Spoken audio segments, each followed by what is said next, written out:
Ասում են Ապոլինի գույքը Քոչարյանի, էսի ինչը Տոյոտան, ախպեր, լավ, դա մի կողմ հələ։ Դա դուք կարաք խոսակ, որպես կարաք իրավական գործընթացներ անեք։ Արա երկիր ինչ որ եք բերել։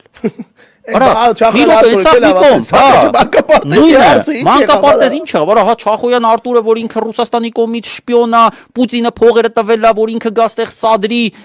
նրան, որը գնացել է Բուչա, արա, սա հասկացանք, ախպեր, լավ։ Մանկապարտեզի 2.5 միլիոն դոլարը թե ինչքան էր, չեմ հիշում արդեն։ Ինչ եղավ այդ փողերը, արա։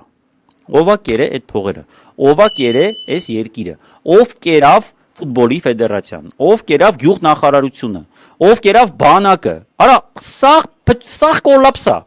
Այդ կողմնակի բաները, որ դուք տենց խոսում եք, ես հասկանում եմ, որ որոշ տգետ մասայի վրա դա դեռ աշխատում է, բայց դա չի կարա, չէ, հավերժում մեծ մասաների վրա աշխատի։ Լավ, այս ազգը պետքա չէ ինքնագիտակցության ինչ որ մի հատ պաշտպանական մի հատ գիտակից մարդկանց մի հատ շերտ ունենա, որ պաշտպանի են մնացած են տգետներին։